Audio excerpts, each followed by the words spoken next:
porque el bienestar de Sopó también se escucha. Esto es A Su Salud, en la mañana. A su salud es el espacio que llega todos los martes a través de Sopo FM, a través de nuestra radio pública soposeña, un espacio en el que hablamos sobre la salud de los soposeños, damos algunas recomendaciones, pero también información que resulta siendo muy valiosa cuando, por ejemplo, hablamos sobre los derechos en salud. Hoy vamos a hablar un poco y muy rápidamente sobre los derechos en salud, porque además tenemos dos invitadas hoy desde la Secretaría justamente para hablar sobre estos temas. Y vamos a arrancar hablando sobre los derechos en salud que hacen parte también o están establecidos según la ley estatutaria 1751 de 2015. Para conocer un poco más sobre los derechos que tenemos en salud todos nosotros, pues vamos a hablar un poco con Daisy Rativa. Ella desde la Secretaría de Salud siempre nos tiene buenos datos y recomendaciones sobre aseguramiento y pues en este caso, como lo hemos venido diciendo, sobre los derechos en salud. Daisy, bienvenida a Sopo FM y bienvenida a la sección A Su Salud. ¿Cómo está? Bienvenida. Hola, muy buenos días, Juli. Buenos días, Naga. Buenos días a todos los que nos acompañan y nos están escuchando el día de hoy. Como dice Juli, hoy estamos socializando a la población frente a los derechos en salud, que son la única garantía que tenemos para que como personas tengamos acceso a la salud libre, oportuna y sin discriminación. Exactamente, bueno, todos esos derechos también hacen parte, como lo decía, en una ley, todo está establecido a través de una ley y eso hace, por supuesto, que digamos que sean, por decirlo así, algo que se debe respetar a nivel nacional. Exactamente. Si vemos clara, la ley no es tan antigua tampoco, ya no es ambigua, sino viene siendo más del 2015. Entonces, imagínate toda la reforma que se ha tenido que venir haciendo para que por fin tengamos nosotros una reforma que nos favorezca. Y hablo de nosotros porque es toda la población, es la garantía para que todos podamos tener derechos en salud. Daisy, ya estamos hablando sobre la ley estatutaria en salud, que es la 1751-2015, pero contémosle a la comunidad un poco a fondo sobre esos derechos para que la comunidad los tenga presente. Bueno, los derechos en sí son 17, pero ¿qué hizo el Ministerio de Salud y Protección? Dijo, bueno, vamos a disminuirlos porque pues las personas para que tengan mejor claridad, porque muchos no las van a leer y porque una otra manera es más, digamos, fácil para darlos a conocer. Entonces, estos quedaron en 6. O sea, los cogieron Y los y los minimizaron, No, los minimizaron no, condensaron. los condensaron, exactamente la palabra, en 6. En 6 que son realmente que tienen todo lo que abarcan los 17 derechos para nosotros como ciudadanos. De esos está pues la integridad, que es la atención completa y continua, sin barreras administrativas al usuario que pueda acceder a todos los servicios necesarios. Que incluya la promoción, la prevención, el tratamiento, la rehabilitación y los cuidados paliativos. ¿Qué quiere decir esto? Esto abarca no solo el sector público y el sector privado, como son las EPS. Entonces, a las EPS ellos tienen que darle integridad al paciente, que es al usuario, que es el que recibe el servicio. Y nosotros, como entidad pública, debemos de vigilar y hacer intervención de ser necesario a las entidades para que esto se cumpla. Entonces, la idea es que las personas, obviamente vemos que ahorita pues no hay medicamentos, o sea, no se está cumpliendo el deber ser, pero no dejamos nosotros de actuar. Nosotros tenemos en la oficina de la Secretaría de Salud, el SAC es el que recibe toda la atención, el sistema de atención al ciudadano, que es donde se reciben todas las PQRs. Generando nosotros ese puente para que este derecho sea ejercido de una forma digna y oportuna para el usuario. Bien, dice ahí en el repaso de esos derechos entonces de los usuarios y los pacientes también aparece algo que me parece muy importante y es la atención en urgencias sin barreras, es decir, sin ningún tipo de restricción ni exigencia previa. La urgencia es una urgencia. Exactamente. Eso que hiciste énfasis, Juli, es muy importante porque muchas personas van a urgencias sin ser urgencias. Entonces es importante que las personas tengan claro que la urgencia, es si digamos en el hospital le dicen no, mire, lo devolvemos porque esto no es una urgencia. Muchas veces es verdad, porque quien hace el triaje es el que define si en el Algar está clasificado para ser urgencia, ¿sí? Entonces, sí es importante que también hemos visto que hay personas que no tienen EPS y dicen no lo podemos atender porque no tienen EPS. Eso no pasa en Sopón ni en Colombia, ¿no? Pasa en en otras partes del mundo. Pero, ¿qué pasa? Que lo que tenemos que saber es que es un derecho y tiene que ser sin barreras, como lo dice, sin discriminación, ya sea la persona indígena, víctima del conflicto armado, condición religiosa, lo que sea, la persona debe de ser atendida si es una urgencia. Exactamente.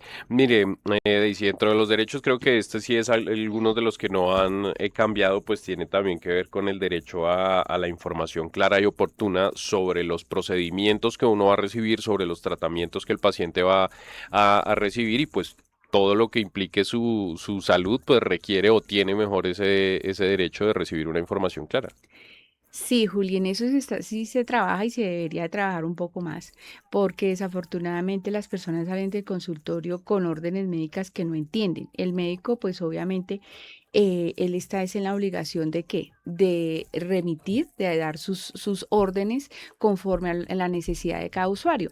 Pero pues el médico le dice, mire, este es para nutrición, este es para laboratorio, y pare de contar. Entonces, cuando la persona sale con estas órdenes, muchas personas las guardan y dicen, bueno, pues no me explicaron, pues estoy bien. O muchas dicen, no les dijeron, mire, tiene vigencia de 30 días, por favor, tiene que autorizarlo, luego venir. Sí, esa parte, aunque sí, si la persona se acerca a ventanilla, pues los van a orientar. Y en el hospital lo manejan muy bien, lo manejan muy bien, doy fe de eso porque soy usuaria del hospital y como IPS y se maneja excelente. A nivel Colombia sí hace falta mejorarlo. Daisy, de pronto para todos los oyentes que nos están escuchando en este momento, si de pronto conociendo esos derechos y quieren de pronto poner alguna queja, ¿cómo deben hacer? Acercarse, digamos, a la EPS o acercarse a la Secretaría de Salud. Depende. El usuario tiene que primero abordar a la misma IPS. ¿Sí? La Sí. IPS es la encargada de solucionar porque es la que atiende. ¿Sí? Si la IPS definitivamente dice pues no hay laboratorio, ¿sí? Entonces, porque es una negación, una negligencia que puede pasar, entonces la persona se acerca a la EPS. Si la EPS no tiene respuesta, está lo que le mencionaba, que es el sistema de atención al ciudadano, que es donde nosotros se reciben las PQRs y muy, digamos, muy legalmente se hace todo conforme al Ministerio de Salud y Protección y conforme a las políticas públicas que manejamos para la protección de nuestros ciudadanos. Es decir, para la queja se acercan y ya, digamos, ustedes les indican cuáles son los pasos a seguir. Exactamente, sí, porque deben de tener unos ciertos criterios de que las personas deben de tener la orden, deben de verificar que sí, que tienen el respaldo que sí han ido a la EPS y que definitivamente les han negado, que han llamado más de 3 veces, llevar los pantallazos y verificar que sí, definitivamente no ha sido fácil el acceso a esta prestación de servicios, ya sea de terapia, de laboratorio, de... Ahí entonces entra la Secretaría de Salud y hace su gestión. Exactamente, bueno, eso también hay que tenerlo muy en cuenta. Y avanzando Con los con los derechos. derechos que estamos repasando el día de hoy, Daisy, también aparece el tema de la autonomía y el consentimiento, que es pues la posibilidad o el derecho claramente de decidir sobre los procedimientos médicos que uno va a recibir. Sí, mi Juli, pero no solo sobre los procedimientos, también en el área de aseguramiento buscamos que la persona sepa que de libre elección escoger la EPS que desea, elegirla el usuario. No se casan con una EPS, sencillamente están con esta EPS y personas que les va maravilloso, entonces no puedo decir esta es mejor que la otra, que las personas se acerquen y me dicen, venga, ¿cuál es mejor? No lo puedo decir porque hay personas que les va divinamente con una EPS como a otras que les va terriblemente. Entonces, eso es que conforme también a la percepción que tenga cada persona, pero la persona sí tiene la libertad de elegir la EPS donde quiera cuando es contributivo, que eso quiero que quede claro, porque cuando están en el Sistema General de Seguridad Social, es la oferta que da el municipio. Nosotros ofertamos la nueva EPS, que es la única EPS que tenemos en el Sistema General de Seguridad Social subsidiada. Entonces, de esta manera, pues las personas se deben adherir a la oferta que tenemos como Secretaría de Salud y como municipio. Bien, Daisy, se ha hablado en los últimos años de algo, sobre todo en las instituciones de salud, en los hospitales, y es de la humanización, de humanizar el trato hacia el usuario. Y pues justamente eso tiene que ver con el siguiente derecho, que es el derecho al trato digno y al trato respetuoso por parte pues, de las entidades hacia los pacientes.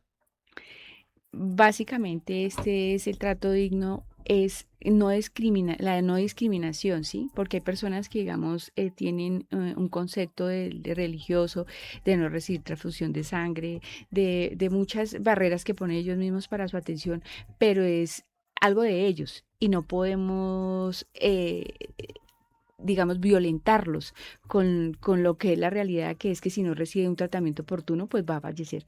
Pero es la realidad, si es la percepción de ellos, no podemos nosotros violentarlos, pero nosotros no podemos violentar a nadie. Debemos de atender y darles un trato digno a todos, independientemente de su creencia o de su condición o de la percepción que tenga de la vida. Exactamente. Bien, Daisy, dentro de los derechos que estamos repasando hoy, me parece también muy interesante el tema de la confidencialidad, porque uno como paciente pues tiene el derecho también, y eso se vuelve más bien también el deber de las instituciones, y es proteger la privacidad de la historia clínica. Es que sí pasaba, Juli, sí pasaba, por eso se volvió un derecho y pues sí soy muy en cuanto a que la ley es nueva. Prácticamente no estamos hablando de que tiene una ambigüedad de más de 2 décadas, es 2015, es corta, porque pasaba eso. No había una confiabilidad para los usuarios. Entonces, eh, basado a eso, es un derecho que tiene cada persona de que se le conserve toda su integridad en cuanto a diagnósticos, en cuanto a órdenes, en cuanto a absolutamente tratamientos, en todo, porque esto es de la persona y no le interesa a nadie más. Exactamente, eso también hay que tenerlo claro. Y otro de los temas que hemos hablado mucho acá en diferentes espacios desde A Su Salud y aquí en la mañana de Sopo FM tiene que ver con la participación. Incluso hemos podido conocer, por ejemplo, algunos miembros de la Asociación de Usuarios del Hospital Divino Salvador, gente que conforma veedurías en temas de salud aquí en el municipio. Y pues esas son, digamos, apenas unas de las formas de participación, pero ese es el otro derecho, Daisy, el que Claro. tenemos todos a participar en las decisiones de las políticas de salud. Exactamente, este derecho en Sopolo lo ejercemos, el que no quiere, lo invitamos para que lo haga, porque realmente se puede participar, es más, se debe, es nuestro derecho como ciudadanos, como, como el del voto. Entonces, es hacerles una invitación a que participen y a que sepan que es un derecho y que lo puedan hacer de una forma libre y pues tranquila, donde la voz de ustedes es válida. Entonces, en resumen, para que nuestros ciudadanos y nuestros oposeños sepan, los derechos, digamos, en salud están resumidos, me equivoqué, no sé, 6, es en 7 de los 17 que tenemos, según la resolución.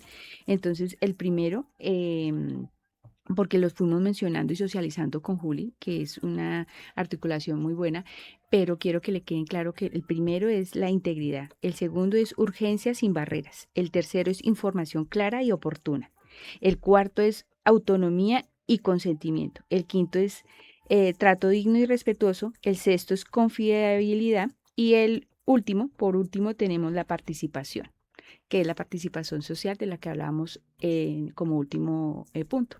Bien, son los derechos entonces, usted lo debe tener muy presente, muy en cuenta y además conocer siempre cuáles son sus derechos en la atención en salud, pues resulta siendo muy importante, porque si usted no conoce sus derechos, después no puede reclamar por ellos, usted debe saber cómo funciona todo eso y qué es eso a lo que usted debe tener acceso en los temas de salud.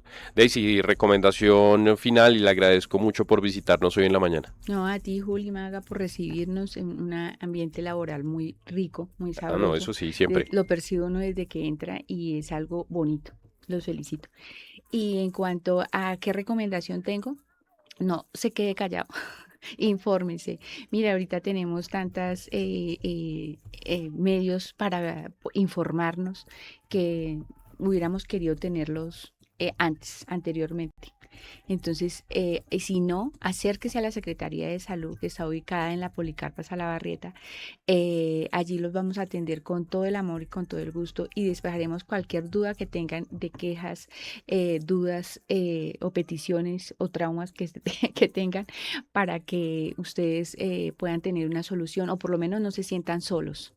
Así es, muchísimas gracias. Es Daisy Rativa desde la Secretaría de Salud que siempre nos acompaña con temas de aseguramiento, algunas recomendaciones y pues hoy socializando también los derechos en salud.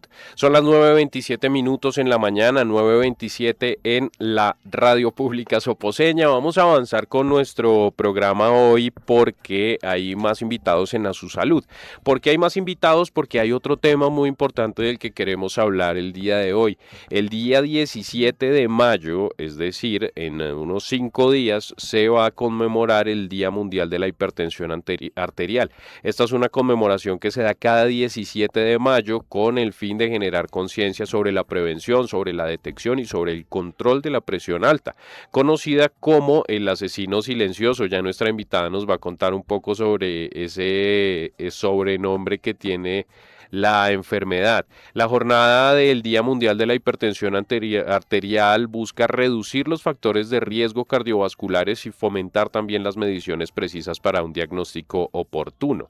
Hoy le vamos a estar contando sobre la hipertensión, por qué también se le da ese nombre de el enemigo silencioso y además le vamos a contar algunos de los factores de riesgo, la forma en la que usted puede prevenir, síntomas de los que debe estar muy atento y también qué hacer, cómo actuar, en qué momento ir al médico y en qué momento también solicitar la ayuda de los servicios de salud. Pues para hablar de este tema nos acompaña en la mañana de Sopo FM Angie Rodríguez. Ella desde la Secretaría de Salud en varias ocasiones nos ha acompañado con muchos temas y pues en esta ocasión sobre la hipertensión arterial y esa conmemoración que se viene el próximo 17 de mayo. Angie, bienvenida a la mañana. ¿Cómo está? Un placer para nosotros tenerla por acá. Hola Julián, buen día, ¿cómo estás? Muchas gracias. Angie, empecemos rápidamente con definiciones. ¿Qué es la hipertensión arterial? ¿Qué pasa en el cuerpo humano cuando hablamos de hipertensión arterial? Bueno, hipertensión como tal es cuando la presión de la sangre en las arterias se mantiene elevada de manera constante y está por encima de un valor definido ya como tal, que son los 140/90 milímetros de mercurio. Esos son los valores que se manejan cuando se toma la tensión arterial y cuando está por encima de ese valor, estamos hablando de hipertensión arterial. Obviamente todo esto aumenta el riesgo de enfermedades del corazón, para el cerebro, riñones y demás. ¿Cómo se mide la hipertensión? ¿Es ese aparatico que le envuelven a uno en un brazo? Exactamente, con el tensiómetro. Hay de diferentes tipos. Existe ese que tú estás haciendo ahí. La seña, sí, La es que seña. no me puse en cámara. Entonces, el manual, pero también hay digitales y también están los monitores, por ejemplo, en los hospitales. Hay diferentes formas. La forma de hacerlo en casa es sencillo, Angie, es decir, las personas pueden aprender fácilmente, ya sea con el manual, con el Digital. digital, exactamente, es fácil aprender, las personas pueden hacer ese monitoreo constante en la casa. Digamos que el digital pues es el más fácil porque simplemente colocarlo en el brazo y despichar un botón y listo, la maquinita te lo da. Ya el de insuflar, el manual, es un poco más complejo. Este es, digamos que nos enseñan más a nosotros como profesionales o como personal de salud y pues requiere una muy buena táctica porque escuchar es lo más complejo.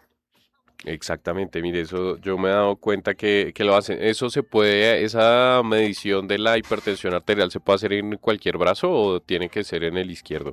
No, se puede hacer en cualquier brazo, pero por lo general lo hacen en el izquierdo, por lo que es hacia el lado que está el corazón. Ve, eso está bien, bien interesante. Angie, en la introducción hablando sobre la hipertensión arterial y de hecho cuando uno busca en cualquier lado y en cualquier lugar la hipertensión arterial siempre aparece con ese apodo, el enemigo silencioso. ¿Por qué es conocida la hipertensión arterial como el enemigo silencioso? Porque muchas veces esta enfermedad no presenta síntomas y las personas pueden tener la presión elevada por muchos años y no lo saben hasta que de pronto van a un control médico y encuentren la tensión elevada por encima de los 140.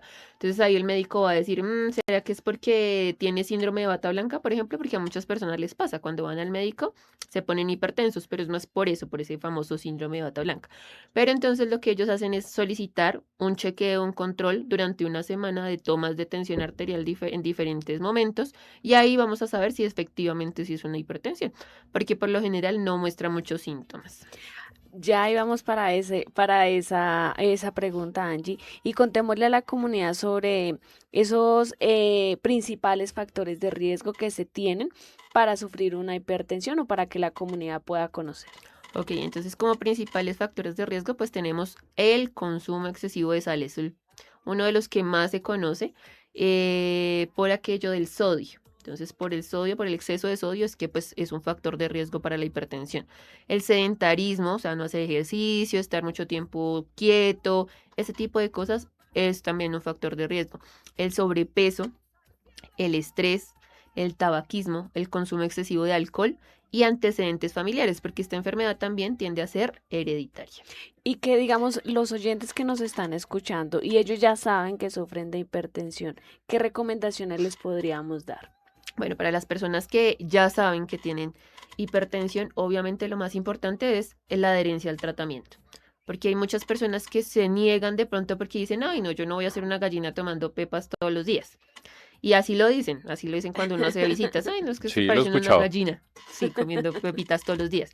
Entonces es muy complejo generar esa adherencia al tratamiento. Entonces, eso es un trabajo conjunto, de por sí hasta los pacientes crónicos, como se les conoce, ellos también van a consultas de psicología, porque la psicóloga también les ayuda en todo el proceso de adherencia al tratamiento, porque es lo más importante y lo fundamental en el tratamiento de la hipertensión. Adicional de cambiar todos sus hábitos, entonces lo que decíamos que está mal, pues es lo que ellos tienen que mejorar, entonces hacer ejercicio, el consumo de los alimentos bajos en sal, el estrés. Todo este tipo de cosas es lo que ayuda pues a que ellos estén más controladitos. Angie, pero la hipertensión se cura después del tratamiento o es una condición con la que uno vive el resto de la vida? Es una condición con la que vamos a vivir el resto de la vida, por eso se cataloga como una enfermedad crónica. Es una enfermedad que me descubren hoy y yo sé que voy a estar con esa enfermedad toda la vida. Y por eso es que debo estar siempre en control, en tratamiento y en seguimiento. Bueno, también dentro de la introducción estaba yo comentando, Angie, que hoy vamos a también a dejar algunas recomendaciones y que resulta siendo información muy valiosa. Por ejemplo, la pregunta de siempre, ¿cuándo ir al médico? ¿En qué momento ir al médico? Y basado en eso quiero preguntarle es, ¿qué síntomas debemos vigilar? ¿Qué tipo de síntomas podemos de pronto evidenciar cuando se presentan? Porque ya también habíamos dicho que a veces no hay síntomas. Ujú. Cuando se presentan, digamos que los principales son el dolor de cabeza, que el dolor de cabeza es un dolor de cabeza como tipo casco, que eso que viene como de la parte de atrás de la cabeza y va hacia adelante, es como un dolor de cabeza específico de la hipertensión, el mareo, visión borrosa o palpitaciones. Y en muchas personas, pues lo que decíamos, pues que no se presentan síntomas, pero pues esos son los principales que hay. Y de esos síntomas que nos menciona Angie, ahora sí le pregunto en qué momento ir al médico, en qué momento debemos acudir a los servicios médicos. Cuando presentamos cualquiera de estos síntomas y que sean constantes, porque bueno, yo digo un dolor de cabeza aislado, pues no voy a consultar al médico. Pero si yo veo que es algo repetitivo de lo que le estoy teniendo, el mareo, estoy con mareos constantes o que estoy viendo borroso, eso no es normal. Entonces en esos momentos hay que acudir. De pronto, con estos únicos síntomas, yo iría a una cita, a un control de medicina general normal. Pero cuando sí debo ir a urgencias, cuando mi tensión arterial está demasiado elevada, no en los 140/90, cuando ya tenemos una tensión por encima de 180/100, por ejemplo, o de 200/100, ya estoy llegando a una crisis hipertensiva y esa sí me puede desencadenar otras cosas más graves.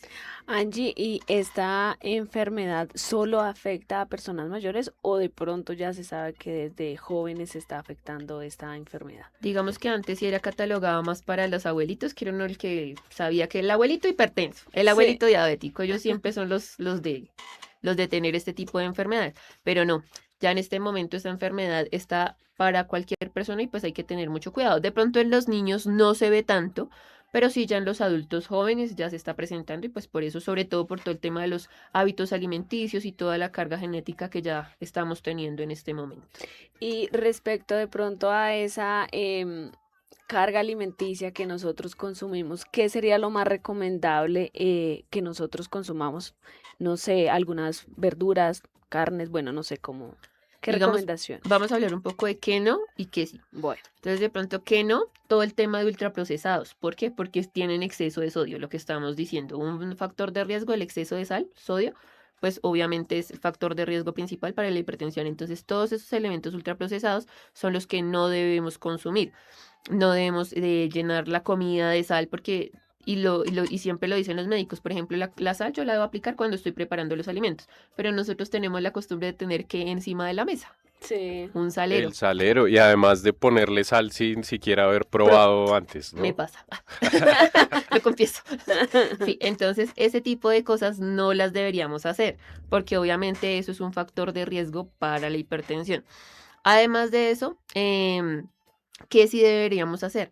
Comer frutas, verdura, proteína, no comer paquetes, embutidos, gaseosas, jugos de caja, exceso de sal en los alimentos, exceso de fritos, todos estos son factores también de riesgo para esto. Y pues hablando un poco de cómo prevenirla, todo el tema de realizar actividad física, ya lo habíamos comentado acá, y es la importancia de por lo menos realizar 30 minutos de actividad física todos los días. Evitar fumar, lo que decíamos, y disminuir el consumo de alcohol, mantener un peso saludable. Pues obviamente uno dice, ay, es que no es el peso saludable por cómo yo me veo en el espejo, porque quiero estar más delgada, porque quiero estar más fit, ahorita que está la moda de ser fit. No es tanto eso, es de verdad de tener un peso saludable, algo que esté acorde con mi estatura, con mi condición como tal física. Y eso solamente lo podemos hacer en un control médico. Ellos nos pueden decir cuál es tu peso ideal. ¿Listo? Dormir bien y manejar el estrés. Importantísimo el tema de dormir bien porque ahorita también todo el tema de redes sociales y demás nos hemos vuelto muy adictos a no despegarnos de esto, sino hasta cuando ya me vence el sueño, ya son las 3 de la mañana y me tengo que levantar a las 5.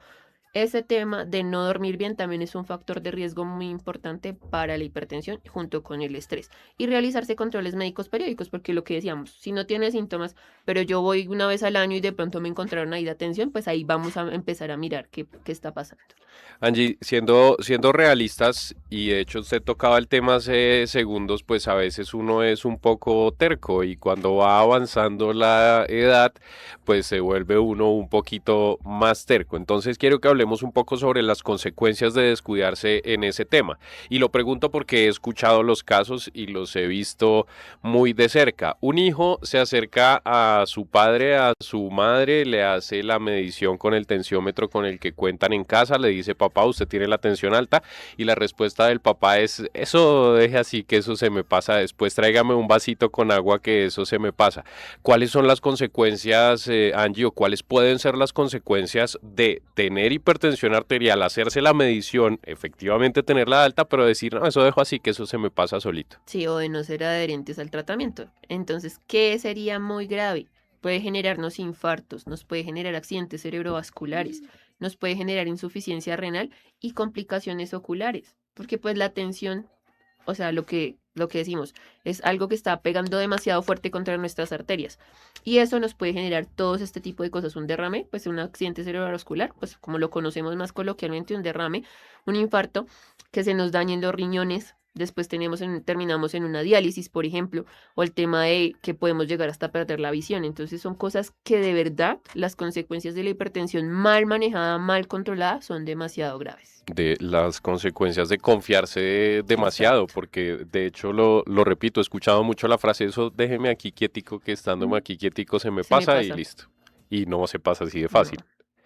Tiene que ser a través del manejo que también se pueda dar a través de los servicios médicos. Ujú. Bueno, es clave también que hablemos un poco sobre los controles médicos. Angie, ya usted nos adelantaba algo, pero también es importante dentro de todo esto y dentro de, digamos, la disciplina que hay que tener cuando uno tiene ya ese diagnóstico, pues es estar acudiendo constantemente a los controles. Ujú. En los controles solamente le hacen la toma de la tensión con el tensiómetro, o qué más se hace dentro de los controles, qué más se puede verificar en esos casos. Bueno, digamos que los controles médicos para las personas que ya están diagnosticadas con hipertensión hay de diferentes. Unos que son, por ejemplo, los que están controlados. Entonces, a estos controlados los ven cada 3 o hasta cada 6 meses en algunas oportunidades.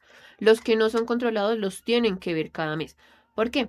Porque ahí lo que tienen los que entran de pronto un poco a jugar los médicos es a mirar qué medicamento le funciona. Porque sí, a ti te puede funcionar un medicamento X, pero a mí no. Y lo habíamos dicho también en otra oportunidad, y es el tema de que si a mi vecino le está funcionando esta pastilla, entonces yo voy a ir a comprar esa pastilla para tomármela.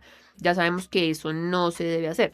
Entonces, eso es lo que hacen los médicos en las consultas, mirar si sí está siendo de verdaderamente efectivo este medicamento con el que ya está el paciente, y si no, pues cambiarlo o sumarle otro o hacer diferentes cosas. Entonces, eso, número 1.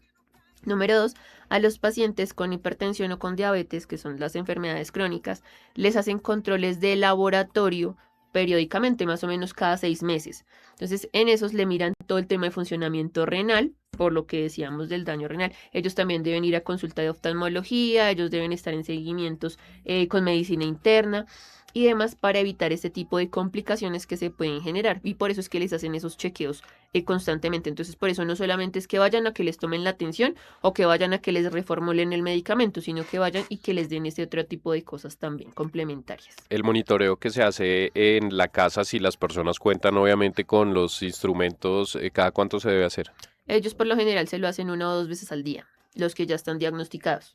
Y los que son juiciosos para eso, Exactamente. los que... Sí, porque a veces va uno también a hacer visitas y, ay, es que yo tengo tensiómetro y lo tienen por allá metido, quién Sin sabe dónde, que pilas. hasta la pila ya está Guardado, sin carbonatada, pilas, sí. vuelta nada, así.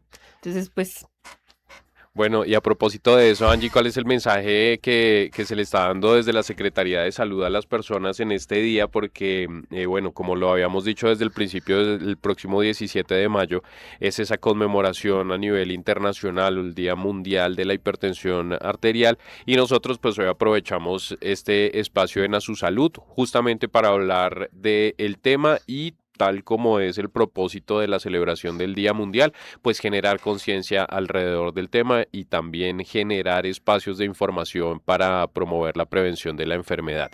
¿Cuál es el mensaje que está dando la Secretaría de Salud para esta conmemoración, Angie? bueno, para todos los usuarios y para toda la población soposeña, la importancia es que cuidar la presión arterial es cuidar la vida. Pequeños cambios en nuestros hábitos pueden prevenir enfermedades y mejorar nuestra calidad de vida. Además, porque detectar tempranamente la enfermedad puede evitar las complicaciones mediante un seguimiento oportuno. Entonces, todo lo que hablamos, alimentación, seguimiento, ejercicio, cuidados, adherencia al tratamiento, todo esto puede evitar nuestras complicaciones y puede evitar también que lleguemos a ser hipertensos. Sopó FM 95.6.